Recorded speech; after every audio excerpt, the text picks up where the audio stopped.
اعوذ باللہ من الشیطان الرجیم بسم اللہ الرحمن الرحیم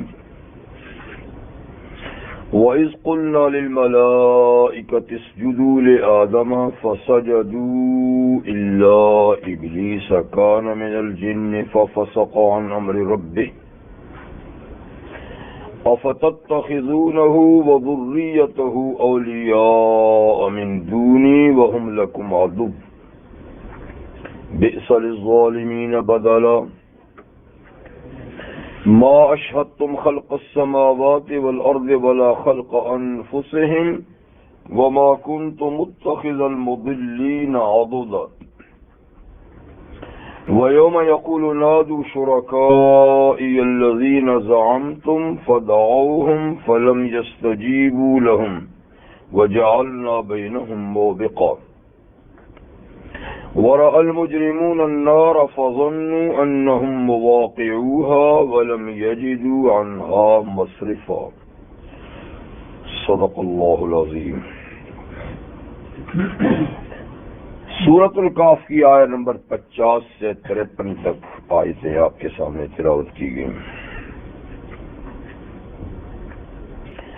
ان آیات مبارکہ سے پہلے دو آدمیوں کی مثال بیان کی تھی، ایک متکبر مشرک کافر اور ایک اس کا مومن بھائی۔ تو وہ مشرک اور متکبر دولت مند تھا اور اس کا بھائی مومن جو ہے وہ غریب اور مفلس تھا۔ وہ اپنے باغ میں متکبرانہ انداز سے داخل ہوا اور کہا یہ ہمیشہ سدا بہار رہے گا، اور میں قیامت کا قائل تو نہیں، لیکن اگر اپنے رب کی طرف گیا تو اس سے بھی اچھا باغ دے گا۔ تو اس کے مومن بھائی نے کہا کہ کیوں تو نے ایسا نہیں کیا کہ جب باغ میں آیا تھا تو ما شاء اللہ کہتا، غرور نہ کرتا۔ جی تو ہو سکتا ہے کہ تیری اس متکبرانہ انداز سے اللہ تیرے اس باغ کو اور مال کو ختم نہیں کر دے۔ تو چنانچہ ایسا ہی ہوا، راتوں رات اللہ نے کوئی ایسی عذاب بھیجا کہ اس کا نام و نشان مٹا دیا۔ پھر اللہ تعالی نے فرمایا کہ دنیا کی مثال عارضی ہے، اس پانی کی طرح ہے جو آسمان سے برسے اور اس سے زمین میں تازگی اور پیدا ہو جائے، تو وہ تازگی کچھ دنوں کے لیے ہوتی ہے، بہار کچھ وقت کے لیے ہوتی ہے، اور پھر جب خزاں کا موسم آتا ہے تو کچھ بھی نہیں رہتا۔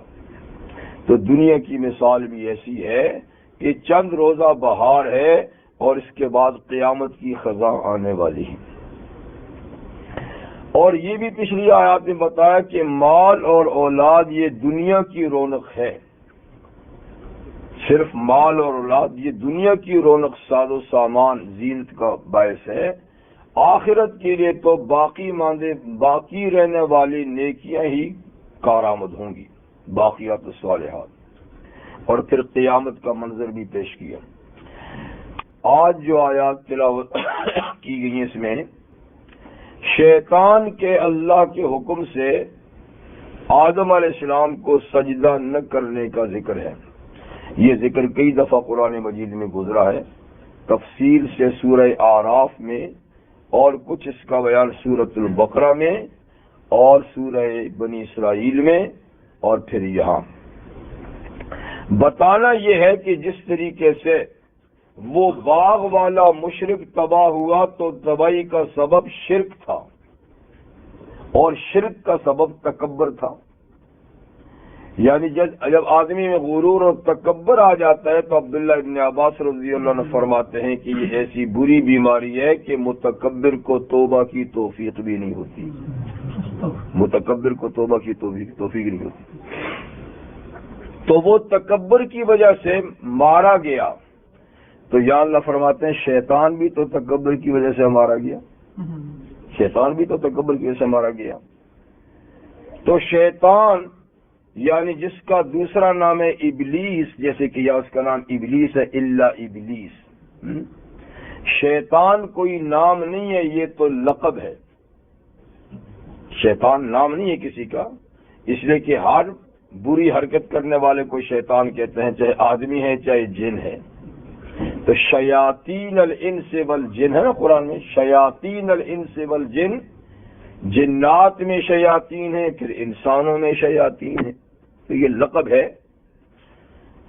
اس کا اصل نام ہے ابلیس، اور عربی میں اس کا ایک اور نام ہے عزازیل. عزازیل، ایل تو اللہ کا نام ہے، جیسے عبداللہ ہوتا ہے تو ایسے ہی عزازیل، لیکن اس کے بعد اس کا نام پڑ گیا ابلیس. یہ بھی اصل میں لقب ہی ہے. تو ابلیس یا ابلاس یا بلس، اس کے معنی میں ہے مایوسی، مایوسی، غمگینی. جیسے اللہ تعالیٰ نے کافروں کے بارے میں جب فرمانا فَإِذَا هُمْ مُبْلِسُونَ، کہ انہوں نے حق کے خلاف تو بڑی کوششیں کی لیکن ناکام ثابت ہوئے، تو پھر وہ مایوس ہو گئے. تو ابلاس اور ابلیس کا معنی میں مایوسی کے معنی پائے جاتے ہیں. لیکن عام طور پہ یہاں ابلیس کا معنی ہوتا ہے راندہ رحمت، اللہ کی رحمت سے دور. تو اس وقت کو یاد کیجئے کہ ہم نے فرشتوں سے کہا اسجدوا لآدم، آدم کو سجدہ کرو. فسجدوا، سارے فرشتوں نے سجدہ کی جن کو حکم تھا. الا ابلیس، مگر ابلیس نے نہیں کیا. تو سوال یہ پیدا ہوتا ہے کہ حکم تو فرشتوں کو تھا اور ابلیس کو نے نہیں کیا، تو کیا ہو گیا؟ لیکن اللہ تعالیٰ فرماتے ہیں دوسری آیت کریمہ میں جو سورہ اعراف میں ہے کہ جب ابلیس نے نہیں کیا تو اس سے باز پرس ہوئی. اللہ نے پوچھا ما منعک اللہ تسجد اذ امرتک، کہ تجھے کس چیز نے سجدے سے روکا جبکہ میں نے تجھے حکم دیا. تو معلوم ہوا کہ ابلیس کو بھی فرشتوں کے ساتھ حکم ملا تھا سجدے کا، یہ ایسی بات نہیں ہے. لیکن چونکہ بڑا مجمع فرشتوں کا ہے تو بڑے مجمع کا نام لے لیا، اور اس میں جو چھوٹے موٹے اور گروپ تھے ان کا نام نہیں لیا، ورنہ سب کو حکم ملا تھا. تو ابلیس نے بہرحال سجدہ نہیں کیا. ملائکہ کے معنی میں پیغام رسانی کا مفہوم بھی پایا جاتا ہے، یعنی ایسی مخلوق کی جو اللہ کا پیغام لاتے لے جاتے ہیں، اس پہ عمل درآمد کرتے ہیں. جیسے ابلیس کے معنی میں مایوسی ہے تو ملائکہ کے معنی میں پیغام رسانی ہے. بہرحال یہ اللہ تعالیٰ کی قدیم ترین مخلوق ہے. کائنات، باقی کائنات کے بنانے اور ملائکہ کے بنانے کا دور بہت قدیم ہے جی، اور ملائکہ کی بھی بہت ساری قسمیں ہیں. وہ ہیں جو حاملین عرش، عرش کو اٹھانے والے 4 فرشتے، ٹھیک ہے، اور قیامت کے دن وہ 8 ہوں گے، 4 اس کے ساتھ اور ہوں گے. اور حافین حول العرش، عرش کے طرف چاروں طرف یعنی گھیرا دینے والے، طواف کرنے والے. یہ تو سب سے اعلیٰ قسم کے فرشتے ہیں، یعنی فرشتوں میں بھی لیول ہے، درجہ بندی ہے. تو یہ سب سے ہائی پیمانے کے فرشتے ہیں. اور پھر اس کے بعد علیین کے فرشتے، یہ آفس ہے جس میں مومنوں کے نام درج وغیرہ ہوتے ہیں. پھر اسی طریقے سے جو اللہ تعالیٰ کے احکامات وہاں سے نقل کرتے ہیں لوح محفوظ سے. تو سدرۃ المنتہا سے اوپر جو بھی فرشتے ہیں یہ ملائے اعلیٰ کہلاتا ہے، ملائے سینٹ. اور اس سے نیچے جو 7 آسمانوں پہ فرشتے ہیں یہ دوسرے درجے کے فرشتے ہیں جی، کانگریس. مثال ہے، یہ مثال دی جاتی ہے. اچھا، اور پھر 7 آسمانوں سے اور زمین کے بیچ میں فضا میں بھی فرشتے ہیں. فضا میں یہ تیسری کوالٹی. اور پھر زمین پہ بھی فرشتے ہیں، یہ چوتھے. اس طریقے سے پھر جنت کو بنانے بسانے والے فرشتے ہیں، پھر جہنم کے اوپر جو مقرر فرشتے ہیں، تو کئی مطلب ہے کہ قسمیں ہیں۔ اب یہ کہ آدم علیہ السلام کو سجدہ کرنے کا حکم کیا اوپر سے نیچے تک سب فرشتوں کو ہوا، تو امام الہند شاہ ولی اللہ فرماتے کہ نہیں، جو بالکل اوپر والے تھے وہ تو اتنے مصروف حمل ہیں کہ ان کو اس کا حکم نہیں ہوا، تو البتہ جو نیچے والے ہیں، علیین سے نیچے والے ہیں، تو ان سب کو فرشتوں کو حکم ہوا تھا۔ اور یہ کہ یہ تو فرشتے ہوئے، پھر فرشتوں کی تخلیق مجموعی لحاظ سے تو ایک لطیف مادے سے ہیں جن کو نور کہا جاتا ہے، پر نور میں بھی فرق ہے، نور میں بھی، ہاں جی، یعنی جو سب سے اوپر بالا کے فرشتے ہیں وہ اپنی لطافت میں سب سے اعلیٰ ہے، یعنی ان کو اللہ تعالیٰ نے یعنی خاص نور سے بنایا۔ پھر نیچے والے بھی سب نوری مخلوق ہی ہیں، لیکن بعض طبقات ہیں فرشتوں کے، ٹھیک ہے نا، لیکن مجموعی لحاظ سے، کارکردگی کے لحاظ سے سب معصوم عن الخطا، غلطیوں سے پاک ہیں۔ ہر فرشتہ اللہ کا فرما بردار ہے، کوئی فرشتہ اللہ کی نافرمانی نہیں کرتا۔ اور یہ کہ فرشتوں میں مرد عورت والی بات نہیں، ہر فرشتہ اللہ کے خاص حکم سے پیدا ہوتا ہے، یعنی ان میں قبالت تناسل والی بات نہیں۔ اب اور ابلیس یہ دوسری مخلوق ہے، یہ فرشتوں سے بعد بنائی جانے والی، انسان سے پہلی بنائی جانے والی فرشت یہ مخلوق ہے، اور ان کا مادہ تخلیق نار ہے، ان کا نور ہے، ان کا نار۔ والجان خلقناہ من قبل من نار السموم، اللہ فرماتے ہیں کہ اس سے پہلے، انسان سے پہلے جنات کو بنایا من نار السموم، یعنی گرم آگ کی لو سے، لو شعلہ۔ سورہ رحمان میں بھی ہے جی کہ ہم نے فرشتوں کو کس سے پیدا کیا؟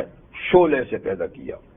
تو شعلہ دو چیزوں سے مرکب ہوتا ہے، شعلہ میں آگ بھی ہوتی ہے، ہوا بھی ہوتی ہے، اسی لیے تو بھڑکتا ہے اوپر، تو آگ کو ہوا بھڑکاتی ہے تو اوپر کو جاتا ہے، شعلہ بنتا ہے۔ تو جنات اس ابھرنے والی آگ سے پیدا کیے گئے، یعنی اس شعلے سے پیدا کیے گئے، اس لیے ان میں غالب تکبر ہے، اوپر کو بڑھنا، اوپر کو بڑھنا۔ اب ان میں جو جنات میں جو ابلیس ہے، تو کہتے ہیں جیسے آدم علیہ السلام ابو البشر ہیں تو ابلیس ابو الجان ہے۔ آدم علیہ السلام جیسے انسانیت کے باپ ہیں تو یہ ابلیس جنات کے بابا ہیں، جنات سب اس کی اولاد ہے۔ تو بہرحال یہ جنات میں سے تھا، کان من الجن، ابلیس جنات میں سے تھا، جنات میں سے تھا، لیکن اپنی عبادت اور پارسائی کی وجہ سے اس کا اٹھنا بیٹھنا چلنا پھرنا فرشتوں کے ساتھ تھا۔ اب یہ جنات کی عمریں بھی بڑی لمبی لمبی ہوتی ہے، ہماری طرح نہیں، وہ سینکڑوں سالوں تک کی عمریں ہوتی ہیں، اور پھر اس کو تو خصوصی اجازت مل گی نا قیامت تک جی۔ تو بھارت یہ پہلے سے کب سے، چونکہ بابائے جنات ہے تو نہ معلوم کتنی اس کی عمر ہوگی، اس کی کوئی تفسیر نہیں قرآن یا حدیث میں، لیکن حضرت یحییٰ منیری رحمت اللہ علیہ ایک بزرگ گزرے ہیں ہندوستان میں، انہوں نے اپنے مکتوبات میں، یعنی اپنے خطوط میں، ان کی اور کتاب نہیں لیکن بعض لوگوں کو جو خطوط لکھے نا علمی لحاظ سے، علمی سوالات کے جو اس کو مکتوبات کہتے ہیں، جیسے مجدد الفساری رحمۃ اللہ علیہ کے مکتوبات ہیں، تو یحییٰ منیری رحمۃ اللہ کی مکتوبات ہیں۔ تو انہوں نے کشف کی بنیاد پر، کشف کوئی دلیل نہیں ہوتی ہے، بارہا آپ کو کہا ہے، کشف ایک چیز ہے جو بعض اللہ اپنے نیک بندوں پر ایک چیز کو کھول دیتے ہیں، لیکن اس میں غلطی کا احتمال ہوتا ہے، شیطان کی مداخلت بھی ہو سکتی ہے، وحی میں نہیں ہو سکتی، کشف میں ہو سکتی ہے۔ تو اپنے ایک کشف کے ذریعے سے انہوں نے بتایا کہ ابلیس نے 7 لاکھ سال عبادت کی ہے، 7 لاکھ سال اللہ کی ایسی عبادت کی کہ اس کا اٹھنا بیٹھنا فرشتوں کے ساتھ ہو گیا، چلنا پھرنا فرشتوں کے ساتھ، اتنی طویل زمانے تک۔ تو یہ فضاؤں میں آمد و رفت اس کی، یعنی اوپر آسمان پر تو نہیں جا سکتا تھا، نیچے کی مخلوق ہے، لیکن جنات میں تیز رفتاری کی قوت اللہ نے رکھ دی ہے کہ منٹوں سیکنڈوں میں کہاں سے آسمان سے نیچے بھی یہ آتے جاتے ہیں۔ تمہارے یہ فرشتوں کے ساتھ رہتا تھا، اتنا بڑا اس کا یہ مقام تھا، لیکن وہی ہے کہ مزاج میں غرور آ گیا۔ تو جب ملائکہ کو فرشتوں کو حکم ہوا آدم علیہ السلام کے سامنے سجدے کا، تو اس کے دل میں پیدا ہو گیا لاکھوں برس تو عبادت میں نے کی ہے، یہ اور میں لطیف مادے سے پیدا بھی ہوں، فرشتوں کے سامنے میرا اٹھنا بیٹھنا رہن سہن بھی ہے، عجیب بات ہے، مجھے خلافت تو نہیں دی جا رہی، اس کو دی جا رہی ہے جو مٹی کا پتلا ہے، مٹی سے بنا۔ تو اس نے انکار کر دیا، سجدے سے کھڑا رہا۔ اللہ تعالی نے بات پرس کی تو اس نے ایک دلیل جھاڑ دی کہ کیسے آدم کو سجدہ کروں، خلقتنی من نار و خلقتہ من طین، اے اللہ آپ نے مجھے آگ سے پیدا کیا ہے جو لطیف مادہ ہے، اس کو کیچڑ اور مٹی سے پیدا کیا ہے جو کثیف مادہ ہے، تو کیا کوئی لطیف چیز کثیف کے سامنے بھی جھکی ہے؟ مرتبہ اور مقام کے لحاظ سے، مادہ تخلیق کے لحاظ سے مجھے اس کے مقابلے میں برتری حاصل ہے۔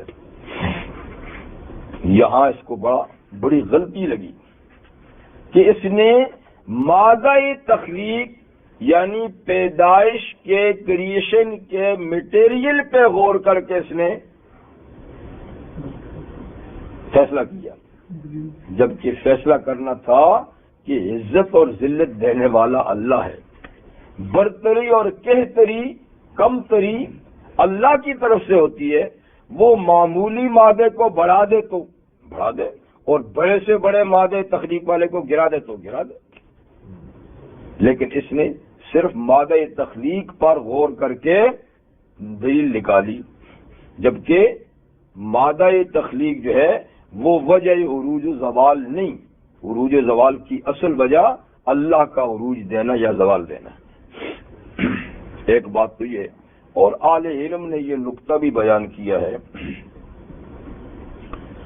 کہ محض مادہ تخلیق کے نورانی یا ناری ہونے اور خاکی ہونے پر فیصلہ یہ بھی غلط ہے کہ یہ کثیف ہے وہ لطیف ہے۔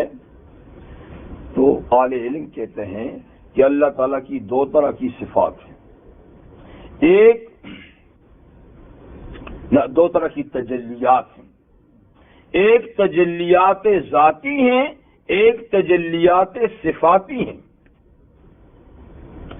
اللہ کی جو ذاتی تجلی ہے یعنی عکس، اس کو اپنے اندر جذب کرنے کی صلاحیت صرف انسان میں ہے، فرشتوں میں بھی نہیں ہے، ان میں بھی نہیں ہے، حالانکہ وہ لطیف مخلوق ہے، مادے کے لیے لطیف ہے، یعنی ذاتی تجلیات اپنے اندر وہ نہیں لے سکتے، ہاں صفاتی تجلیات ان میں بھی ہوتی ہیں، پر ذاتی یہ ان میں قبولیت کے نہیں ہے۔ اور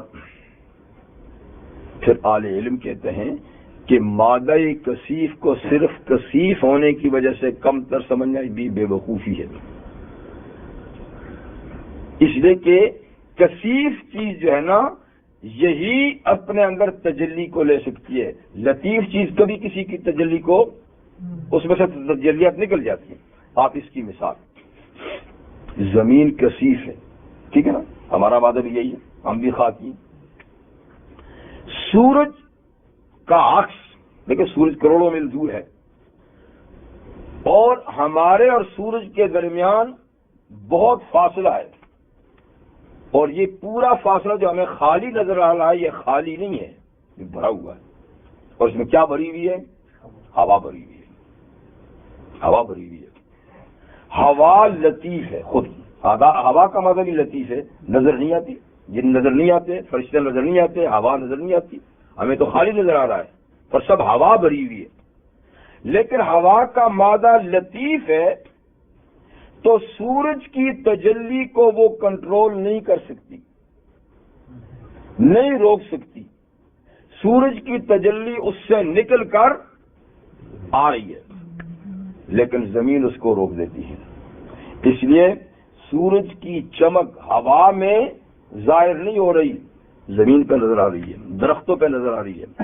تو مادہ کثیف پہ دیکھیے سورج کی تجلی آ رہی ہے، اس کا چمک دمک یہاں ظاہر ہو رہا ہے، اور بیچ کا جو لطیف مادہ تھا اس کا پتہ ہی نہیں ہے، اس میں روکنے کی صلاحیت ہی نہیں.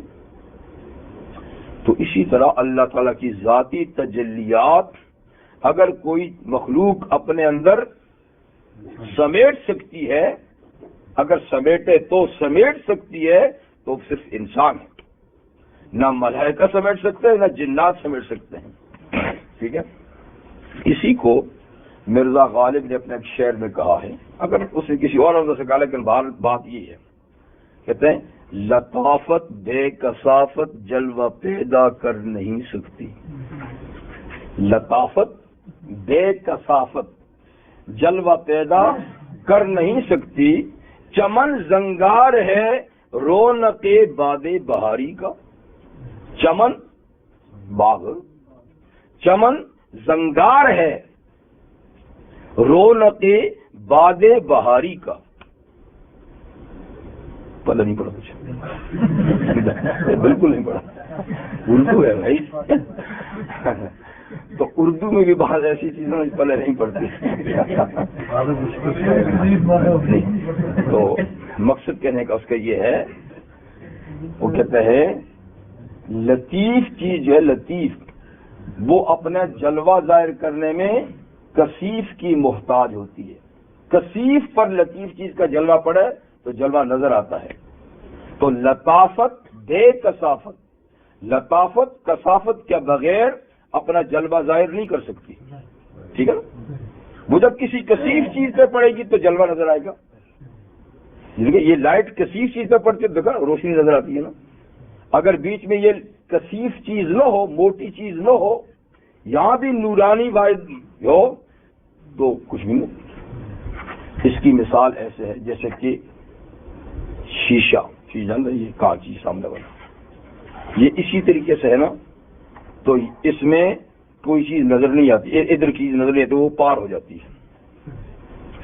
آپ یہاں سامنے جا کر کھڑے ہوں، آپ کو کچھ نظر نہیں آئے گا، پار ہو جائے گا سب کچھ، اس لیے کہ وہاں بھی لطافت ہے. تو لطافت کو روک نہیں سکتی، لطافت سے لطافت پار ہو جاتی ہے. اگر بیچ میں کثافت آ جائے تو پھر جلوہ نظر آتا ہے. اس لیے ہم اپنے آپ کو دیکھنے کے لیے آئینے کے پرلی طرف زنگار لگاتے ہیں تاکہ جلوہ، ہمارا جلوہ اس میں رکے، ہمیں نظر آئے. تو آئینے کے پچھلی سائڈ میں کیا کرتے ہیں، کوئی کلر، جی کوئی رنگ لگاتے ہیں، کچھ نہ کچھ کرتے ہیں تاکہ آپ اس کے سامنے جائیں. اب وہ جو پچھلی طرف کثیف مادہ لگایا ہے نا تو وہ ادھر کی چیز کو روکے گا. اب آئینے میں جاؤ تو سامنے ہم نظر آئیں گے یا جو بھی چیز نظر آئے گی. تو کثافت نے روکا ہے. اگر اس کو نہ لگے، اسی چیز کا کھلا چھوڑیں تو سامنے کوئی چیز بھی لے جائیں کچھ بھی نظر نہیں آتا. تو اسی طرح کہتے ہیں کہ لطافت بے کثافت جلوہ پیدا کر نہیں سکتی. اور اس کی مثال دیتے ہیں کہ چمن باغ یہ بھی زنگار ہے. زنگار جانتے ہیں؟ زنگار وہی مادہ ہے جو آئینہ کے پیچھے لگاتے ہیں، آئینے کے پیچھے لگاتے ہیں تاکہ وہ، اس کو زنگار کہتے ہیں. تو کہتے ہیں یہ دنیا میں جو باغ ہیں یہ زنگار ہیں. کس کے؟ اب یعنی رونق باد بہاری کا، موسم بہار کی جو ہوائیں چلتی ہیں اور اس سے جو سمجھے نا، اس سے جو کچھ پیدا ہوتا ہے، ہاں تو یہ اس کا زنگار ہے. اس میں ہمیں بہار نظر آتی ہے، پھول کھلتے تو ہمیں پتہ بہار آ گئی. تو یہ جیسے کہ زنگار ہے بہار کے لیے. تو چمن کے پھول، درختوں کی تازیاں، سبزہ زار، یہ بہار کے لیے بمثل زنگار ہیں، ان سے بہار کا پتہ چلتا ہے، ورنہ وہ بعد وہ ہوا جو ہے بہار کی یوں ہی نکل جائے، پتہ نہیں چلا۔ تو یعنی شیطان کو یہ دھوکہ لگا کہ کثیف چیز لطیف کے مقابلے بیکار ہے، حالانکہ اگر کسی تجلی کو روکنے کی صلاحیت ہے تو وہ کثیف میں ہے، لطیف میں کہاں ہے؟ تو اس لحاظ سے دیکھو تو انسان کا مرتبہ نوری اور ناری مخلوق سے آگے ہے کہ اللہ کی ذاتی تجلیات کو اپنے اندر روک سکتے ہیں، ان میں روکنے کی صلاحیت نہیں ہے۔ ایک دوسرے اعتبار سے بھی دیکھیے تو ہمیشہ اکڑ کو پسند نہیں کیا گیا، غرور کو کبھی پسند نہیں کیا گیا، اگرچہ مغرور غرور کرتے ہیں لیکن دنیا تواضع ہی کو پسند کرتی ہے، تواضع ہی، مسکنت ہی اچھے اخلاق میں شمار ہوئے، کبھی تکبر بھی اچھے اخلاق میں شمار ہوا ہے؟ نہیں ہوا۔ تو اس لحاظ سے بھی دیکھیے تو انسان کا مادہ تخلیق تواضع ہے، مٹی ہے، نیچے گرنا، جو اس پہ ڈالو اس کو قبول کرنا، اور آگ کا مادہ تو اچھلنا ہے، کودنا ہے، جی چھچورا پن ہے اس نے۔ تو اچھے اخلاق والی چیز سے انسان کی تخلیق ہوئی تو انسان اچھا ہوا نا، لیکن شیطان نے اس چیز کو نہیں دیکھا، اس نے صرف مادہ تخلیق کو دیکھا کہ آگ میں بھڑکاؤ ہے، آگ میں روشنی ہے، لہذا یہ اچھی بات ہے۔ کان من الجن، شیطان جنات سے تھا، ففسق عن امر ربہ، تو اپنے رب کے حکم سے نکل گیا، بات نہ مان کر اپنے رب کے حکم۔ فسق کا معنی ہوتا ہے نکل جانا، اطاعت سے نکل جانا۔ عربی لغت میں کہتے ہیں فسق القشرہ، یعنی چھلکا جو ہے نا وہ نکل گیا اور مغز رہ گئی، چھلکا نکل گیا، اتر گیا، مغز رہ گیا، تو اس کا معنی نکل جانا۔ سب سے زیادہ اللہ کی اطاعت سے نکلنا کفر ہے، شرک ہے، اور پھر درجہ بدرجہ گناہ کبیرہ ہے، پھر گناہ صغیرہ ہے، نفاق بھی ہے۔ تو اس لیے فسق کا اطلاق کفر سے لے کر معصیت تک ہوتا ہے، یعنی گناہگار آدمی کو بھی فاسق کہتے ہیں، مشرک اور کافر کو بھی فاسق کہتے ہیں، منافق کو بھی فاسق کہتے ہیں۔ تو یہ لفظ سب پر بولا جاتا ہے، لیکن اس کے معنی ہر آدمی کے لحاظ سے کیے جائیں گے۔ جب کافر پہ فاسق بولیں گے تو کفر ہوگا، شرک ہوگا، جب گناہگار پہ بولیں گے تو صرف گناہ مراد ہوگا، جی۔ تو یہاں اس سے مراد ہے کفر، جی، کہ شیطان نے اپنے رب کے حکم سے فسق کیا، نکل گیا، یعنی مکمل نکل گیا اور کفر اختیار کر لیا، کیونکہ ٹھیک اللہ کا حکم نہیں مانو۔ یا ایک سوال پیدا ہوتا ہے کہ شیطان نے ایک سجدہ نہیں کیا تو اس کی لاکھوں برس کی عبادت ضائع ہو گئی، مردود ہو گیا، کافر ہو گیا۔ تو مسلمان کتنے ہیں جو کتنے ہی سجدے نہیں کرتے؟ ہر رکعت میں 2 سجدے ہیں، 2 رکعت نماز میں 4 سجدے ہیں، 4 والی میں 8 سجدے ہیں، اور پھر جو نہیں پڑھتے تو کتنے سجدے نہیں کیے جاتے، پھر بھی آپ یہ ان کو کافر نہیں کہتے۔ اس نے تو ایک ہی نہیں کیا تھا تو کافر بنا دیا اور ساری محنت ضائع ہوگی۔ تو اس کا فرق کیا ہے؟ آپ بتائیں گے کہ میں ہی بتاؤں گا؟ نہیں، کوئی بات ہو سکتا میں نے پہلے بھی کہی ہو۔ تو دونوں میں فرق یہ ہے کہ مومن سجدے نہیں کرتا پر انکار نہیں کرتا، انکار نہیں کرتا، عملی طور پہ نہیں کرتا، انکار نہیں کرتا، اس نے انکار کیا تھا تو انکار ایک سجدے کا کفر ہے، اور لاکھوں سجدے نہ کرنا لیکن انکار بھی نہ کرنا یہ کفر نہیں ہے۔ تو کفر انکار کا نام ہے، کام کے نہ کرنے کا نہیں ہے، یہ فرق ہے۔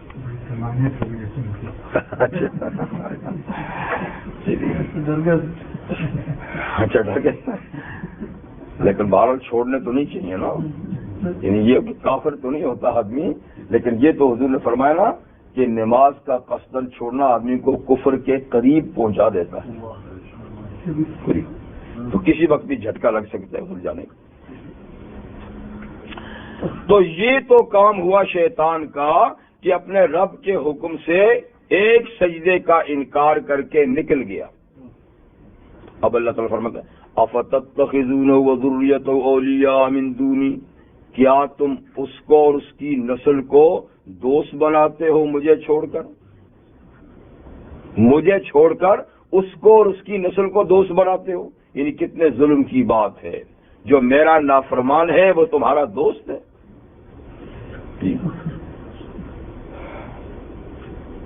بقول دشمن عہد دوست بشکستی، بقول دشمن عہد دوست بشکستی، ببی از کی بریدی و با کی پیوستی، کہتے دشمن کے کہنے پر دوست کا عہد و پیمان تو نے توڑ دیا، دشمن کے کہنے پہ دوست کا عہد و پیمان تو نے توڑ دیا، ذرا دیکھ کس سے جڑا کس سے ٹوٹا۔ تو شیطان کے کہنے پہ یعنی اللہ کا ہاتھ توڑ کر دیکھ کس کو بنایا اور کس سے رہا، تو کیا اس کو یا اس کی اولاد کو اپنا دوست بنا مجھ سے پہلے؟ وَهُمْ لَكُمْ عَدُوٌّ، حالانکہ پوری نسل شیطانی تمہاری دشمن ہے، پوری اولاد شیطانی تمہاری دشمن ہے۔ بِئْسَ لِلظَّالِمِينَ بَدَلًا، ایسے ظالموں کے لیے برا بدلہ ہے، جو اللہ سے کٹ کے دشمن سے جڑ جائیں ان کا بدلہ بہت برا ہوگا۔ رحمت للعالمین صلی اللہ علیہ وسلم کا ارشاد گرامی ہے کہ شیطان جو بڑا ابلیس، جس کا نام ابلیس، وہ روزانہ اپنا تخت دریا پہ بچھاتا ہے، روزانہ سمندر پہ، ایسے چھوٹے موٹے دریا میں، سمندر پر۔ بھلا کسی باغ میں کیوں نہیں بچھاتا بھائی؟ اس لیے کہ مزاج ہی گندا ہے، شیطان کا مزاج ہی گندا ہے، اور آپ کو پتہ نا سمندر کے کنارے جائے تو کیسی بڑاس ہوتی ہے، ہاں، تو اس لیے وہ ایسی ہی جگہ کو پسند کرتا ہے، تو اس لیے کسی میدان میں، کسی باغ میں، کسی جنگل میں نہیں، ہاں وہاں جا کر بچھاتا ہے، جیسا مزاج ایسی جگہ۔ اور پھر وہ اپنے شتونگڑوں کو ڈیوٹیاں دیتا ہے، جتنی اس کی اولاد ہے سب کو بلاتا ہے اور ان کو مختلف کام سم کرتا ہے کہ تم یہ جاؤ، تم ادھر جاؤ، تم ادھر جاؤ، تم فلانے ملک میں جاؤ، فلانے شہر میں جاؤ، گمراہی پھیلانے کے لیے۔ تو وہ سارے چلے جاتے ہیں، یہ بیٹھا رہتا ہے بڑے میاں، اور وہ پھر کارگزاری آ کر رات کو سناتے ہیں۔ یہ رات کو مطلب کہ جو بھی وقت ہے، جتنے ٹائم کے لیے وہ جاتے ہیں، جہاں جہاں جاتے ہیں، تو اپنا مشن پورا کر کے اس کو رپورٹ دیتے ہیں ہر ایک۔ تو کہتے ہیں کہ ایک آتا ہے شیطان کا بچہ اور کہتا ہے بڑے میاں میں آج ایک گھر میں داخل ہوا، ایک گھر میں، اور میں نے میاں بیوی کے دل میں ایسے خیالات نفرت کے ایک دوسرے سے پیدا کیے، بڑا چڑھا کر کے میں نے ان کو لڑا دیا، اور پھر ایسا لڑایا کہ میاں نے بیوی کو طلاق دے دی۔ بجی میں نے تو یہی تھوڑا سا کام کیا ہے۔ کہتے ہیں وہ تخت سے نیچے آ کر اس کو سینے سے لگاتا ہے، کب کدھر بیٹا کام تو نے کیا، شاباش شاباش، بڑا کام کیا ہے، واقعی بڑا کام کیا ہے۔ تو اس کو تمغہ دیتا ہے، گولڈ میڈل، اس لیے کہ شیطان کی نظر میں توڑنا سب سے بڑا مشن ہے، جیسے اللہ کی نظر میں جوڑنا سب سے بڑا مشن۔ نکاح جوڑتا ہے نا تو طلاق توڑتی ہے، طلاق کا مشن اس کا ہے۔ نماز جوڑتی ہے نا، وہ نہیں پڑھنے دیتا، توڑتا ہے۔ اسی طریقے سے وہ رحمان کا کام ہے جوڑ پیدا کرنا، شیطان کا کام ہے توڑ پیدا کرنا، لڑانا بھڑانا۔ اب دنیا میں یہی کچھ ہو رہا ہے چکر سارا۔ تو تو اس طرح ایک اور آ کر کہتے ہیں جناب میں ایک آدمی کے ساتھ لگا اور چمٹا اور ایسا چمٹا اور ایسے خیالات ڈالے کہ ایمان سے متنفر کر دیا، اسلام سے متنفر کر دیا، اور اس کو میں نے مرزائی بنا دیا، اس کو میں نے فلانا بنا دیا، اس کو کہتے اس کے لیے بھی ہوتا واہ واہ کام کر دیا نا، کام تو نے کیا ہے، اور کہنے باقی چھوٹے موٹے کام کا تو یہ تو ہوتا رہتا ہے، کیا کہتا میں نے اس کو سلا دیا تھا نماز پڑھا، کون سی بات ہے، بعد میں پڑھ لے گا نا، اس میں بڑی بات ہے، وہ بعد میں پڑھ لے گا نا نماز، میں نے فلانا وہ بعد میں کر لے گا یہ کام۔ تو بہرحال توڑنے والے کام جو کرتا نا اس کو ہگر سینے سے لگا اس کو شاباش دیتا ہے۔ تو شیطان جو مختلف ڈیوٹیوں پر متعین ہوتے ہیں، بعض ڈیوٹیوں پر متعین شیاطین کے جو گروپ ہیں ان کے مستقل کوڈ ہیں، نام ہیں۔ حدیث میں بعض کاموں پر جو متعین یعنی ہے نا شیطان، ان کے مخصوص نام ہے، کسی ایک کا نام نہیں، یعنی اس ڈیوٹی پر مامور سب کا ایک کوڈ ہے، نام ہے۔ جیسے حدیث میں آتا ہے کہ ایک گروپ یہ ہے کہ جو وضو میں وسوسے پیدا کرتا ہے، جب آدمی وضو کے لیے بیٹھتا ہے تو وسوسے ڈالتا ہے، ڈسر ڈالتا ہے، پھر اس کو پتہ نہیں ہوتا کہ میں نے فلاں جگہ دھوئی تھی نہیں، کتنی کلی کی تھی، کتنا تو اور کئی قسم کے وسوسے ہو۔ تو آپ کو پتا ہے کئی لوگوں کو اتنے وسوسے ہوتے ہیں کہ اسے بیٹھے بیٹھے گھنٹے لگ جاتے ہیں، پتہ نہیں پاک ہوا کہ نہیں ہوا، تو اس کے ساتھ کوئی بڑے اسپیشلسٹ ہوتا ہے جی ہاں۔ تو ایسے کاموں پر معمولی آدمی تو نہیں جاتا نا، تو اس کا نام ہے حدیث میں والہان، اس گروپ کا نام کیا ہے؟ والہان۔ اچھا ایک گروپ ہے جو نماز میں مداخلت کرتا ہے، نمازیوں کی نماز خراب کرتا ہے وسوسے ڈال کر، اس کا نام ہے خنزب۔ اس شیطان کا نام کیا ہے؟ وہ ہر آدمی کے ساتھ ہوگا، خنزب۔ گویا یہ کوڈ ہے، نام ہے، ہاں ایک شیطان کا نہیں، پورے گروپ کا۔ امام مجاہد، امام حسن بصری، امام قتادہ، امام طاؤس، یہ وہ ائمہ ہیں جو تفسیر کے امام ہیں، کچھ حدیث کے امام ہیں، کوئی فقہ کے امام ہیں، یہ تفسیر کے، اور یہ چاروں حضرات مفسر قرآن عبداللہ ابن عباس رضی اللہ عنہ کے خاص شاگرد ہیں۔ اور آپ کو پتہ قرآن مجید کی تفسیر میں پورے صحابہ کرام کی جماعت میں عبداللہ ابن عباس سب سے آگے تھے، سب سے بڑے مفسر قرآن صحابہ میں عبداللہ، تو ظاہر بات ہے کہ ان کے شاگردی۔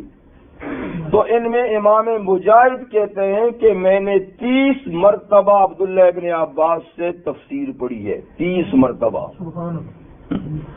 ہم تو کئی برس گزر گئے ہیں، ابھی آدھا قرآن ہوا ہے، ابھی پورا نہیں ہوا، کئی برس انہوں نے 30 دفعہ پوری تفسیر استاد سے پڑھی ہے، تو مطلب ہے کہ انہوں نے ساری زندگی وقف کی ہوگی اس کام کے لیے۔ جی جی۔ تو خیر امام مجاہد کہتے ہیں کہ کئی قسم کے شیطان ہیں اور کئی قسم کی پارٹیاں ان کو گروپ ہیں اور ان کے نام ہیں، جیسے کہ میں نے آپ کو 2 نام بتائے۔ امام طبری رحمۃ اللہ علیہ فرماتے ہیں کہ ایک گروپ جو ہے زلمبور ان کا نام ہے، ٹھیک ہے، ایک گروپ جو ہے شیطانوں کا زلمبور، وہ کون ہیں؟ کہتے ہیں وہ بازار میں اپنا جھنڈا گاڑتے ہیں، بازار مارکیٹ میں، اور وہ تاجروں کے دلوں میں بے ایمانیاں پیدا کرتے ہیں، جھوٹی قسم اٹھانا، چیز کا عیب چھپانا، جتنی ہے اس سے زیادہ اس کی تعریف کرنا، جی، اور یوں فراڈ کرنا تو یوں خرابی کرنا، تو مطلب جتنے بھی تاجروں میں خراب چیز ہے نا، یہ گروپ زلمبور جو ہے نا یہ انجام دیتا ہے۔ اور فرماتے ہیں کہ ایک گروپ وہ ہے جو مشکلات میں آدمی کو بے قرار بنانے پر مامور ہے، اذا مشکل آئے تو اس کو بے قرار کر کے اس کی زبان سے واویلا، اس کے ہاتھوں سے مار پیٹ اور یہ اور وہ یہ کام کرو اور صبر و تحمل نہ کرنے دو۔ اس گروپ کا نام ہے صبر، صابارہ، ایک گروپ وہ ہے کہ جو لوگوں سے بدکاریاں کراتا ہے، زنا کراتا ہے، سمجھے کہ نہیں؟ اسی طریقے سے متعدد گروپ ہیں. ایک وہ ہے جو گھر میں آدمی اللہ کا نام لیے بغیر داخل ہو تو اس کا نام ہے داسم. وہ کھڑا رہتا ہے دروازے پہ، جو ہی بغیر اللہ کے ذکر کے داخل ہوا تو گھس جاتا ہے ساتھ، لیکن جو ہی دعا پڑھ کے گیا تو باہر کہتا ہے نہ تو یہاں رہنے کی جگہ ہے نہ کھانے کا ہے، جاؤ کوئی اور گھر تلاش کرو. اس نے تو اللہ کا نام لے لیا، بسم اللہ پڑھ کے گیا اور بغیر بسم اللہ کا دروازہ کھول گیا، یہاں کام ہو گیا ہے تو پھر اندر چلا جاتا ہے. پھر جب بغیر بسم اللہ کے کھاتا پھر کہتا ہے کھانے کا بندوبست بھی ہو گیا ہے، رہنے کا بھی ہو گیا ہے، کہتے کھانے کا بھی ہو گیا ہے، مگر کھانے میں بھی شریک ہو جاتا ہے. جب اندر گھس گیا تو پھر مختلف قسم کے خیالات میاں بیوی بچوں میں پیدا کرتا ہے، لڑائیاں جھگڑے بے اعتمادیاں سارے کام. لیکن جو بندہ بسم اللہ پڑھ کے داخل ہوا تو وہ باہر کا باہر رہ جاتا ہے، کہتا ہے چلو میاں اور گھر تلاش کرو، نہ تو یہاں رات رہنے کی جگہ ہے نہ کھانا ہے. تم اس طرح کے یعنی کئی گروپ ہیں شیطانوں کے. ما شئتم خلق السماوات والارض ولا خلق انفسهم وما كنتم متخذ المضلين عضدا. اللہ تعالیٰ فرماتے ہیں کہ اے مشرکین، جن کو تم میرا شریک ٹھہراتے ہو، اور ہر شریک کے پیچھے شیطان ہے، کیونکہ وہی تو یہ کام کراتے ہیں نا، اصل تو وہی ہے، اصل تو وہی ہے. اس نے آ گیا یہ اور بنایا ہوتا ہے کہ اس کو بنا لو، اس کو بنا لو، اس کو بنا لو، پیچھے تو وہی ہے. اچھا جی، تو سارا شرک شیطان کے کہنے پہ ہوتا ہے. اللہ فرماتے ہیں دیکھو ذرا سوچو، میں نے تمہارے ان معبودوں کو آسمان کے بنانے پر، زمین کے بنانے پر اور خود ان کے بنانے پر کبھی گواہ نہیں بنایا، گواہ تک نہیں بنایا، چاہے جائے کہ وہ شریک بھی ہو. میں نے کبھی ان کو حاضر نہیں کیا کہ دیکھو میں آسمان بنا رہا ہوں، میں نے کبھی نہیں کہا کہ آؤ میں زمین بنا رہا دیکھو، یا یہ کہ تم کو بنا رہا ہوں. میں نے تو ان کو حاضر ہی نہیں کیا، کبھی گواہ بھی نہیں بنایا، اور تم نے پارٹنر بنا دیا میرا. عجیب بات ہے، تمہیں حصہ دار بنا دیا. اور فرمایا وما کنتم متخذ المضلین عضدا، میں ان گمراہ کرنے والوں کو مددگار بناتا بھی نہیں ہوں، مجھے ان کی کیا ضرورت ہے، میں تو سارے کام خود بخود کرتا ہوں. اور پھر یعنی تم ان کو میرا ساجی بناتے ہو. چلو تم نے بنایا تو اب اس کا حشر کیا ہوگا؟ حشر یہ ہوگا کہ قیامت کے دن ہم مشرکین سے یہ کہیں گے کہ اب اپنے پیاروں کو بلاؤ جن کو تم نے ہمارا ساجی بنایا، ہمارا شریک بنایا، میرا حق عبادت ان کو دیا، جی تو ان کو بلاؤ، آج تمہارے کام آئے. وَيَوْمَ يَقُولُ نَادُوا شُرَكَائِيَ الَّذِينَ زَعَمْتُمْ، اور اس دن کے اللہ فرمائیں گے پکارو اور بلاؤ میرے ان شریکوں کو جن کو تم نے اپنے خیال میں میرا ساجی بنایا تھا. حاجت روا اور مشکل کشا آج بلاؤ، اس سے مشکل گھڑی کیا ہے وہ تمہیں بچائے. کہتے فدعوہم، جی اللہ تعالیٰ نے کہا ہے فدعوہم، تو فوراً چاروں طرف سے پکار شروع، یا فلاں یا فلاں، یا علی مدد، یا حسین مدد، یا فلاں مدد. مطلب یہ تو ہم اپنے باقی جو ہے ادھر ادھر کے سارے مشرکین اپنے اپنے معبودوں کو وہ پکاریں گے. ٹھیک ہے، پکار کے تھک جائیں گے، ادھر سے کوئی جواب ہی نہیں آئے گا. فلم یستجیبوا لہم، جی تو ان کو کوئی جواب نہیں ملے گا ان کے معبودوں کی طرف سے. جی فدعوہم، یعنی ان کو پکارو. اللہ فرمائے گا نادوا شرکائی الذین زعمتم، پکارو ان کو جو میرے شریک تم نے بنائے تھے جن اپنے خیال میں. فدعوہم، تو یہ ان کو پکاریں گے، بلائیں گے. لیکن فلم یستجیبوا لہم، ان کو کوئی ان کی طرف سے جواب نہیں ملے گا. جب نہیں ملے گا وجعلنا بینہم موبقا، تو ہم ان کے درمیان ہلاکت کا گڑھا کھود دیں گے. ان کے معبود باطل نیک لوگ نہیں، جو نیک لوگوں کو، انبیاء کو، اولیاء کو معبود بنایا تھا وہ نہیں، ان کے ہم شکل آئیں گے، اور شیطان ان کی ہم شکل بنا کر، جن شیطانوں نے لگایا نا، ان شیطانوں ہی کو متشکل کر کے لایا جائے گا کہ لو یہ بھی گئے، وہ شخصیات نہیں، وہ ذاتیں نہیں۔ یہاں بھی شیطان وسوسے پیدا کرتا ہے کہ دیکھو جی قرآن کہتا ہے کہ جن کی یہ عبادت کرتے تھے وہ بھی ساتھ میں جہنم میں جائیں گے، وہ جی ہم تو عیسیٰ کی کرتے تھے وہ بھی جائیں گے کیا؟ ہم تو شیخ فلاں شیخ کی کرتے تھے وہ بھی جائیں گے کیا؟ تو شیطان وسوسے ڈالتا ہے۔ تو اللہ تعالیٰ پھر ان وسوسوں کا جواب دیتے ہیں سورہ انبیاء کے آخر میں کہ نہیں، ان الذین سبقت لهم الحسنی اولئک عنہا مبعدون، کہ جن کے لیے ہم نے جنت کا فیصلہ کر دیا ہے وہ تو دوزخ سے کوسوں دور رہیں گے، وہ نہیں۔ باقی جو تم نے مٹی پتھر کے، لوہے کے، تانبے کے، دھاتوں کے، درخت وغیرہ جو تم نے بنائے تھے وہ معبود تمہارے ساتھ جائیں گے، ہمارے بندے کہاں جائیں گے؟ انہوں نے تو کبھی دعوت نہیں دی تھی۔ ہاں جی یہ بات ہے۔ تو عابد و معبود کے درمیان ہم ہلاکت کا گڑھا ڈال دیں گے، اور جب ادھر سے کوئی جواب نہیں کہ مایوس ہوں گے، اور اچانک پھر اس جہنم کے گڑھے میں گرنا شروع ہو جائیں گے، ادھر سے وہ گریں گے ادھر سے یہ گریں گے۔ وَرَأَى الْمُجْرِمُونَ النَّارَ، اور یہ مجرم لوگ جہنم کو دیکھیں گے، پہلے دیکھیں گے، گرنے سے پہلے دیکھیں گے۔ اور حدیث میں ہے کہ 40 سال کی مسافت سے جہنم نظر آئے گی، اتنے دور سے ان کو جہنم نظر آئے گی، اور ان کو یقین ہو جائے گا کہ ہم نے ابھی اسی میں جانا ہے جی۔ فَظَنُّوا أَنَّ مُوَاقِعَ، یا ظن بمعنی یقین کے، ان کو یقین ہو جائے گا کہ یہ لوگ اسی میں گرنے والے ہیں۔ وَلَمْ يَجِدُوا عَنْهَا مَصْرِفًا، اور وہ وہاں سے کہیں اور جگہ پھرنے کی جگہ نہیں پائیں گے، اور کوئی رستہ ہوگا ہی نہیں، کہیں گے جاؤ اسی کی سمجھ میں جاؤ، اور کوئی رستہ ہوگا نہیں، تو ان کو یقین ہو جائے گا کہ ہم نے ابھی اسی میں جانا ہے۔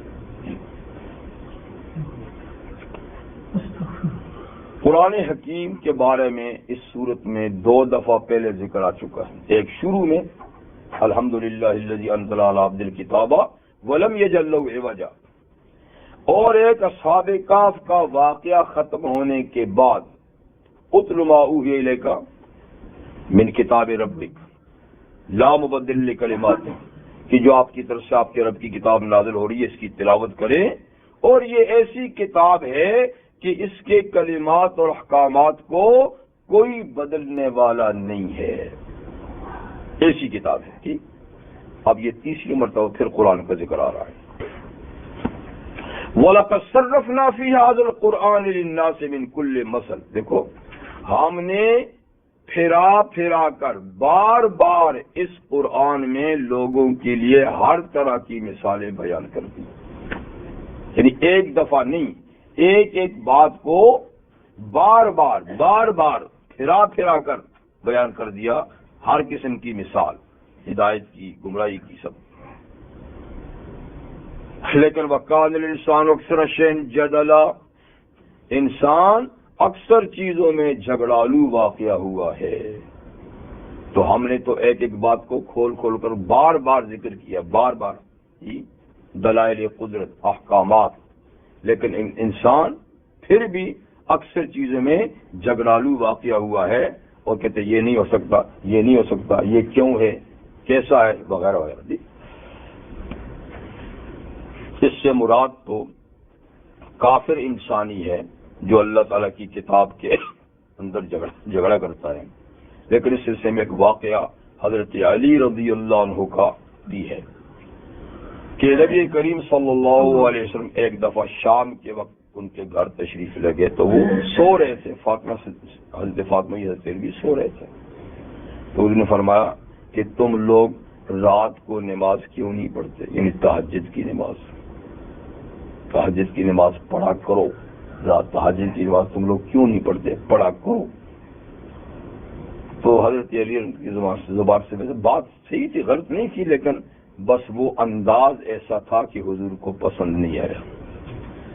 تو انہوں نے کہا حضور بس ہماری روحیں ہماری جانیں اللہ کے قبضے میں ہیں، جب اللہ اٹھا دیتے ہیں تو پڑھ لیتے ہیں، نہیں اٹھاتے تو کیا کریں؟ یہ انداز، بات تو ٹھیک تھی، انسان سوتا ہے تو اللہ کے قبضے میں ہوتا ہے، لیکن حضور کو یہ بات پسند نہیں آئی اور آپ واپس ہو گئے اور اپنی ران پہ ایسا زور زور سے مارتے تھے اور یہی آیت پڑھتے تھے کہ کان الانسان اکثر شیء جدلا، انسان بڑا جھگڑالو ہے، انسان بڑا جھگڑالو ہے۔ دیکھو خواہ کیسا مجھے جواب دے کیسا جواب دے دیا، یعنی بجائے اس کے یوں کہتے کہ حضور اگر اللہ ہمیں توفیق دیں گے اور ہمیں اللہ تعالیٰ اٹھنے کی توفیق دیں گے تو انشاءاللہ ضرور پڑھیں گے۔ اگر اس انداز سے یعنی بات کہہ دیتے تو کون سی بات تھی؟ اس انداز سے بات کی اللہ کے ہاتھ میں ہمارا ہاتھ ہے، جب جگائیں گے تو پڑھیں گے، جب نہیں جگائیں گے تو کیا کریں؟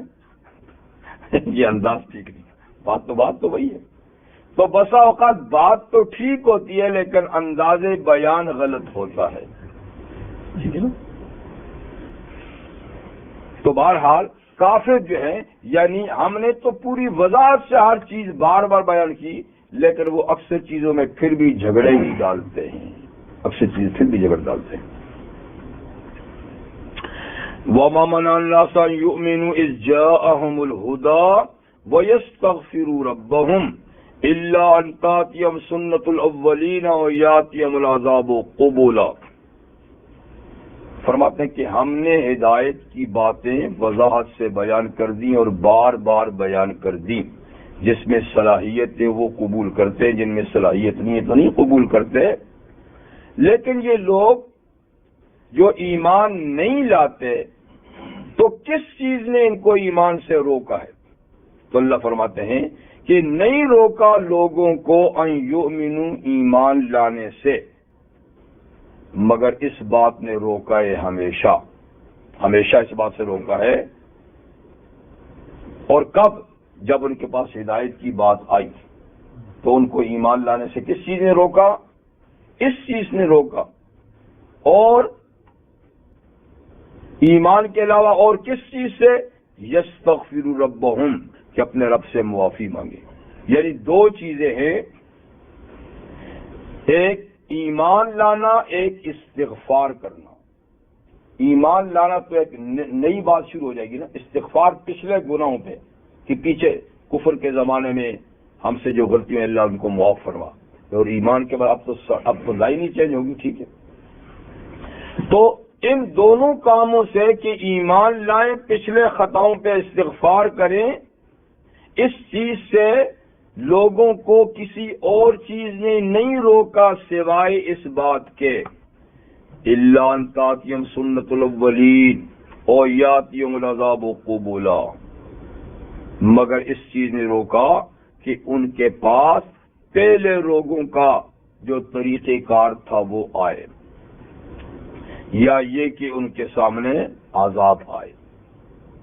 تو مطلب یعنی اس آیت کا مطلب یہ ہے کہ لوگوں کے پاس بات ساری واضح ہو چکی ہے، ہم نے بار بار یہ باتیں کہی ہیں۔ اب جو وہ ایمان نہیں لاتے، استغفار نہیں کرتے، تو صرف اس بات کے منتظر ہیں کہ پہلے لوگوں میں جو ہمارا قانون نافذ ہوا ہے وہ چیز آ جائے، اور وہ کیا؟ عذاب۔ یعنی کیا اب یہ آزادی کے منتظر ہیں؟ عذاب آئے گا تو اس وقت یہ ایمان لائیں گے، اس وقت یہ استغفار کریں گے، جبکہ ہمارا قانون یہ کہ عذاب آتے وقت کا ایمان بھی ہم قبول نہیں کرتے، استغفار بھی قبول نہیں کرتے۔ یہ قانون ہے، اس سے پہلے کر لو، کیا اسی کا انتظار کرتے ہو؟ اور اس کے بارے میں ہمارا قانون گزر چکا ہے کہ ہر قوم جب اس وقت ایمان لائی اور استغفار کے وہ ہم نے قبول نہیں کیا۔ فرعون نے کیا تھا کہ نہیں؟ ڈوبتے وقت اعلان کیا تھا نا، لا الہ الا الذی آمنت بہ بنو اسرائیل، بڑی وضاحت سے، کوئی خدا نہیں ہے مگر ایک اللہ ہے، اور وہ اللہ جس پہ بنی اسرائیل ایمان لائیں اس پہ میرا ایمان ہے، لیکن ڈوبتے ڈوبتے قبول نہیں ہوا۔ تو عذاب آ جائے تو پھر ایمان استغفار قبول نہیں ہوتا۔ تو یہ یعنی اسی وقت کا انتظار کرتے ہیں کہ اس وقت مانیں گے تو اس وقت تو ہم قبول نہیں کریں گے۔ اس سے پہلے کر لینا چاہیے. اس سے ایک ہی امت مستثنا تھی جو یونس علیہ السلام کی ہے، وہ اس قانون سے مستثنا قرار دی گئی، اور عذاب کے آثار ظاہر ہونے پر جب انہوں نے سچی توبہ کی تو اللہ نے قبول کر دی. باقی کوئی قوم جو ہے عذاب کے آنے کے بعد وہ قبول ان کی توبہ نہیں ہوئی. تو ان کو بھی یعنی اس وقت سے پہلے ماننا چاہیے، اس وقت کا انتظار نہیں کریں، ورنہ فضول ہے انتظار، اس وقت کا ایمان قبول نہیں ہوگا. وَمَا نُرْسِلُ الْمُرْسَلِينَ إِلَّا مُبَشِّرِينَ وَمُنذِرِينَ. اور کبھی کبھی یہ لوگ انبیاء کرام سے بھی تو عذاب مانگتے تھے نا، اور جی آپ یہ کہتے ہیں کہ آپ کی بات نہ مانی تو اللہ کا عذاب آ جائے گا، ہم تو عرصے سے نہیں مان رہے، لائیے نا وہ عذاب. اور کبھی من چلے خود اللہ کو کہتے تھے ہم تو نہیں مانتے، بھیجیے نا عذاب. تو اللہ تعالیٰ یہاں فرماتے ہیں کہ عذاب لانا میرے رسولوں کا کام نہیں، یہ ان کی ڈیوٹی میں عذاب لانا نہیں، عذاب سے ڈرانا ہے. ان سے کیوں مانگتے ہو جی؟ اور عذاب کوئی حلوہ تو نہیں ہے نا کہ مجھ سے بھی کبھی مانگتے ہو، کوئی میٹھی چیز ہے، یعنی شرم کی بات ہے. عذاب مانگتے ہو جی، کوئی کھانے کی چیز ہے، کوئی میٹھی چیز ہے، بجائے اس کے کہ ہدایت مانگو یہ طریقہ ہے، عذاب مانگتے ہیں، کتنی بے عقلی کی بات ہے. تو ہم نہیں بیچتے رسولوں کو، مگر وہ تو خوشخبری سنانے والے ہیں ایمانداروں کو جنت کی، اور ڈرانے والے ہیں منکروں کو جہنم اور عذاب سے. بس عذاب کا لانا ان کے اختیار میں نہیں. وَيُجَادِلُ الَّذِينَ كَفَرُوا بِالْبَاطِلِ لِيُدْحِضُوا بِالْحَقِّ. اور کافر لوگ باطل کے ہتھیاروں اور دلائل سے جھگڑا کرتے ہیں تاکہ باطل کے ذریعے سے حق کو دبائیں، حق کو گرائیں. لیکن باطل کے ہتھیار سے حق کہاں گرتا ہے؟ ان کے ہاتھ میں یہ نہیں، باطل کے دلائل ہے نا، باطل کی بات ہے، اس سے وہ حق کو گرانا چاہتے ہیں. ایسا کب ہوتا ہے جی؟ وَاتَّخَذُوا آیَاتِي وَمَا أُنذِرُوا هُزُوًا. اور ان کافروں نے میری آیات کو، آیات کے کئی معنی ہیں جیسے میں نے آپ کو بتایا. آیات کا معنی احکام بھی ہوتے ہیں اللہ تعالیٰ کے، آیات کا معنی معجزات بھی ہوتے ہیں، آیات کا معنی دلائل قدرت بھی ہوتے ہیں، آیات کا معنی قرآن مجید کی آیتیں بھی ہوتی ہیں. یہ سبھی مراد ہیں کہ ان لوگوں نے میری آیتوں کو، میرے احکامات کو، یعنی یا میرے معجزات کو یا میری وحی کو، اور جن جن چیزوں سے ان کو ڈرایا جاتا ہے ان کو مذاق بنایا ہوا ہے. جس عذاب سے ڈرایا جاتا ہے اور جو احکامات بیچتے ہیں اس کو مذاق بنایا ہوا ہے ان کافروں نے. تو اس کا یہ بھگتان بھگتیں گے. وَمَنْ أَظْلَمُ مِمَّنْ ذُكِّرَ بِآيَاتِ رَبِّهِ. اور شخص سے بڑا ظالم کون ہے کہ جس کو اس کے رب کی آیات سے نصیحت کی جاتی ہے، نصیحت کی گئی یا کی جاتی ہے، فَأَعْرَضَ عَنْهَا. وہ اس نصیحت سے منہ پھیر دیتا ہے. اور یہ باتیں کئی دفعہ سنی ہیں، اب بھی ایسے من چلے ہوتے ہیں، کافروں کو تو چھوڑیے اپنا، اور جی یہ باتیں ہم نے کئی دفعہ سنی ہیں، اور کافر تو کہتے ہیں.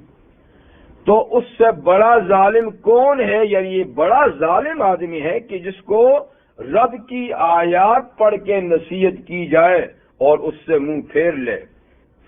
وَنَسِيَ مَا قَدَّمَتْ يَدَاهُ. اور وہ اس سے بھی ان چیزوں کو بھی بھول گیا جو اس کے ہاتھوں نے پہلے بھیجا ہے، اپنے کرتوتوں کو بھی بھول گیا، اپنے اعمال بد کو بھی بھول گیا جی.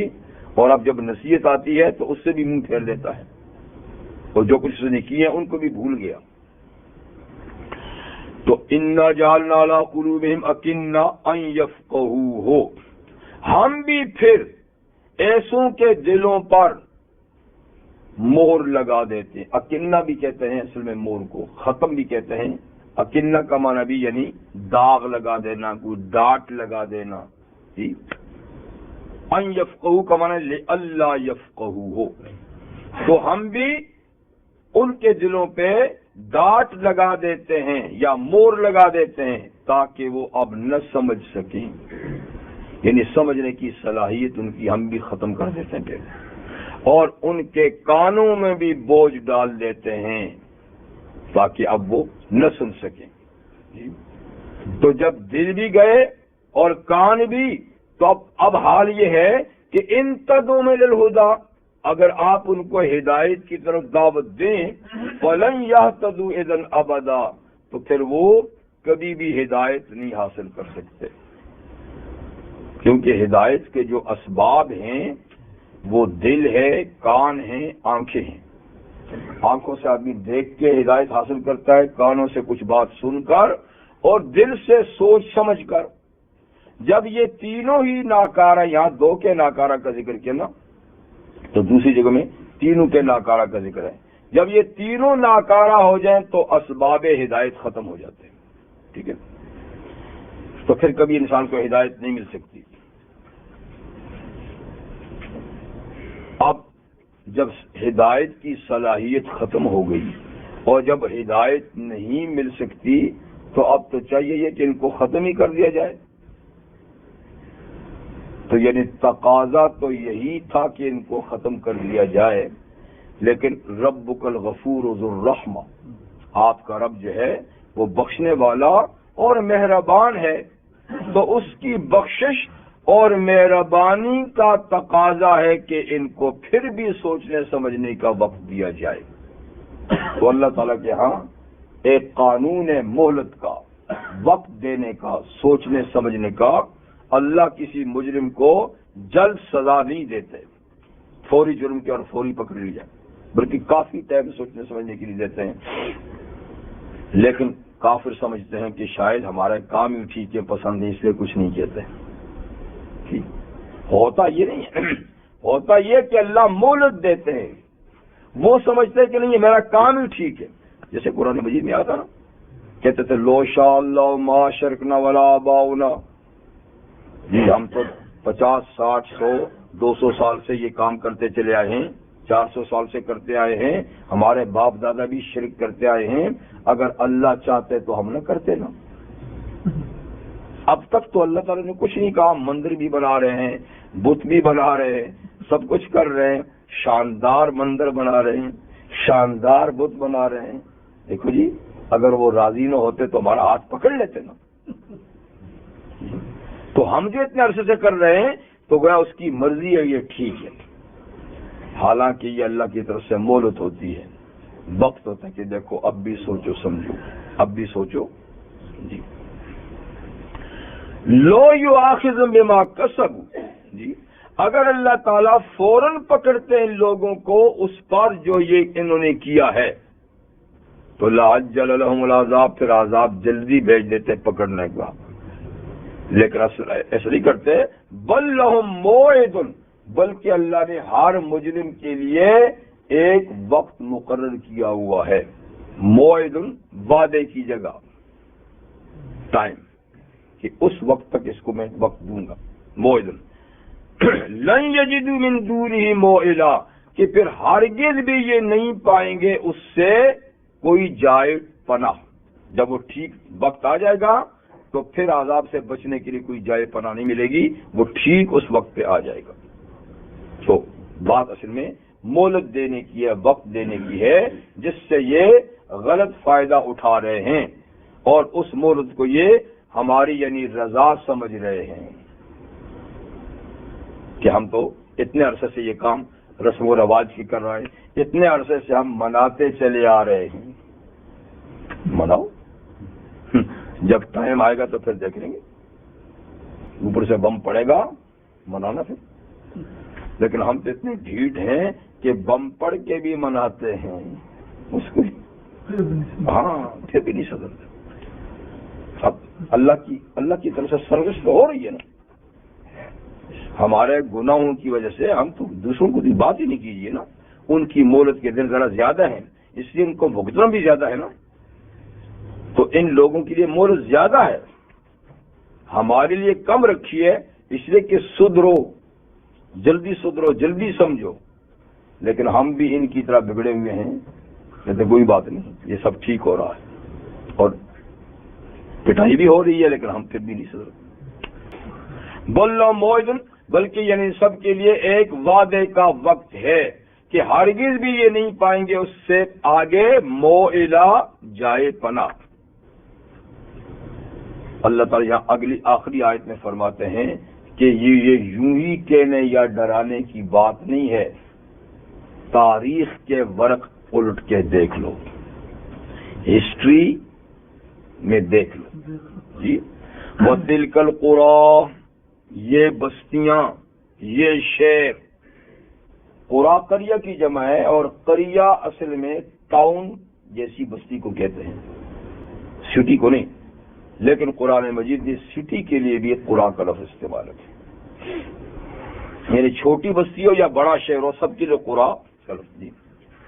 تو یہ بستیاں یعنی یہ بڑے بڑے شہر، عاد اور سمود کے، قوم لوط کے، مدین والوں کے، یہ اشارہ کیونکہ مکہ والوں کو کہا جا رہا ہے نا، تو اشارہ انہی بستیوں کی طرف ہے، عاد، سمود، قوم لوط اور اصحاب مدین، کیونکہ یہ ان کے رستوں میں پڑتے تھے، یہ ان کا نظارہ کرتے ہوئے جاتے تھے۔ یہ بستیاں آپ کے اور میرے لیے مونجو دڑو، ہڑپا جی، ٹیکسلا، یہ بستیاں، یہاں بھی لوگ آباد تھے۔ پتہ نہیں آپ کی انڈیا میں کیا ہے بھائی، حیدرآباد میں چل دیکھا نکلا ہے نا، کہیں بھی ہے بھائی۔ تو مطلب ہے کہ یہ بستیاں یعنی یہ لوگ بھی کبھی دنیا میں آباد تھے، ان کی حکومتیں تھیں، مال و دولت تھا اور اکڑتے ہوتے تھے، آج وہ کہاں ہیں اور چند کھنڈرات تم ان کے دیکھ رہے ہو، لیکن ہم نے تو ان کو تماشا ہی بنایا ہوا ہے۔ اللہ فرماتے ہیں کہ عبرت کی نظر سے دیکھو اور ہم تماشے کی نظر سے دیکھتے ہیں، تو پھر ہدایت کیسے ملے گی؟ ہدایت کیسے ملے گی؟ یعنی یہ سوچو کہ یہ کون لوگ تھے، ان کے اعتقادات کیا تھے، یہ مسلمان تھے، غیر مسلم تھے، ان کے طور طریقے کیا تھے، کیسے یہ آج مٹ گئے؟ تو اس نظریے سے کوئی نہیں دیکھتا، بس ان کی چیزیں گری پڑی چھوٹی موٹی نکال کے رکھتے میوزیم میں تماشے کے لیے جی کھنڈرا۔ تلک القریٰ، یہ بستیاں، اہلکناہم، ہم نے ان کو ہلاک کیا ہے، یہ ہمارے ہاتھ کا تھپڑ ہے جو ان کو لگا، اہلکناہم، اور ہم نے یوں ہلاک نہیں کیا، لما ظلموا، جب وہ ظلم پہ اتر آئے۔ تو سب سے بڑا جرم کیا ہے؟ ظلم، وہ اللہ کے حق میں ہے یا بندوں کے حق میں ہے، ظلم کہیں بھی ہے، ظلم کا نتیجہ بربادی کے سوا کچھ نہیں۔ جو ظلم کرے گا جلد یا بدیر اللہ کا انتقام اس پہ آئے گا۔ جب انہوں نے ظلم کیا تو یہاں سب سے بڑا ظلم کیا، یعنی کفر اور شرک انہوں نے کیا، اور پھر اس کے بعد دوسرا ظلم یہ کیا کہ ان لوگوں نے ایک انسانی طبقے کو مظلوم بنایا، یہ بھی تو ہے نا، یعنی عقیدہ میں بھی ظلم، عمل میں بھی ظلم، سیاست میں بھی ظلم۔ جب رحمت عالم صلی اللہ علیہ وسلم دنیا میں تشریف لائے تو اس وقت دو قوتیں تھیں، جیسے کچھ سال پہلے دنیا میں ہمارے ہاں بھی دو قوتیں تھیں۔ تو اللہ تعالیٰ جب قوتیں ظلم کرتی ہیں نا تو پھر اس کے دو طریقے ہوتے ہیں مٹانے کے، ایک یہ کہ مظلوم کو پاور دیتے ہیں، وہ ظالم کو ختم کر دیتا ہے، ایک یہ کہ ظالم کو ظالم سے ٹکراتے ہیں، تو ایک قوت دوسری قوت کو جی۔ تو یہاں ایسا ہوا، وہ نہتے لوگوں نے ایسا کی، خیر اس بڑے میاں نے بھی کچھ مدد کی، لیکن اصل تو وہی تھے نا، کیا تو فوج تو نہیں گئی تھی نا، اصل تو وہی تھے۔ تو دیکھیے نہتے غریبوں نے کیسے اس کو ٹھکانے لگایا، اور ایسا ٹھکانے لگایا کہ ٹوٹ پھوٹ گیا، اور وہ جو 70 سال پہلے جابرانہ اور ظالمانہ طور پر جو مسلم ریاستوں کو قبضہ کیا تھا سب آزاد ہو گئے. ایک قوت سے دوسری قوت کو اللہ تعالیٰ نے ختم کر دیا جی, اور ایک مظلوم قوت سے اللہ تعالیٰ نے اس کو فیصلہ کر دیا. ٹھیک ہے نا. تو کبھی ایسا ہوتا ہے اور کبھی دو بڑی ظالم قوتوں کے ٹکرا کے ایک سے دوسری کو ختم کر لیتے اللہ تعالیٰ. تو بہرحال حضور جب تشریف لائے تو اس زمانے میں بھی دو قوتیں تھیں, روم اور ایران. ایران کی حکومت تو صدیوں پرانی تھی, صدیوں. ہاں جی ایسا کس طرح. تو ان کی مال و دولت میں کیا حال ہوگا. روم کی سلطنت بھی سینکڑوں سال پرانی تھی, دونوں قوتیں تھیں. یہ کبھی کبھی آپس میں لڑتے بھی تھے, لیکن دونوں کا سیاسی نظام ظالمانہ تھا. یعنی غریبوں پہ اتنے ٹیکس کہ وہ ٹیکسوں میں دب جاتے تھے بالکل, اور اتنا کام لیتے کہ ان کو سوچنے سمجھنے کا وقت ہی نہیں ہوتا تھا کہ وہ اپنی دنیا آخرت کے بارے میں سوچیں. کام کام کام اور کام, اور پھر ٹیکس. اور ایک طبقہ عیش و عیشت کرتا تھا ٹیکس وصول کر کے, جو برسر اقتدار ہوتا تھا. یہ سلسلہ دونوں تھا. تو اللہ تعالیٰ نے تیسری قوت پیدا کر دی, اسلام. ان کا جب ٹائم پورا آیا تباہی کا, تو اسلام کو اللہ تعالیٰ نے لایا. اور رحمت عالم صلی اللہ علیہ وسلم نے تھوڑے ہی عرصے میں اللہ نے اسلام کو اتنی پاور قوت دی کہ دونوں قوتوں کو اسلام مسلمانوں کے ہاتھوں سے ختم کر دیا. یہ جب ظلم کریں گے تو کوئی تیسری قوت اللہ پیدا کر دیتے ہیں, یا ان کو آپس میں ٹکرا دیتے ہیں, یا تیسری قوت پیدا کر کے ان کو خاتمہ کرتے ہیں. لیکن بہرحال ظلم کے دن تھوڑے ہی ہوتے ہیں. وَجَعَلْنَا لِمَهْلِكِهِمْ مَوْعِدًا, اور ہم نے ان کے ہلاک کرنے کے لیے بھی وقت مقرر کیا تھا. ان کو بھی کافی وقت ملا تھا, سینکڑوں سال کا وقت ملا تھا, لیکن اس سے فائدہ نہیں اٹھایا اور ظلم میں کمی نہیں کی, جاری و ساری رکھا, بالآخر دونوں کو ختم کر دیا. تو یہ ہمیشہ سے یعنی ہسٹری ہے کہ اللہ تعالیٰ ظالم کو ایک وقت تک اجازت دیتے ہیں, اور جب وقت پورا ہو جائے تو اس کا خاتمہ ہو جاتا ہے. وآخر دعوانا الحمد للہ رب العالمین. سبحانک اللہم وبحمدک اشہد ان لا الہ الا انت استغفرک واتوب الیک.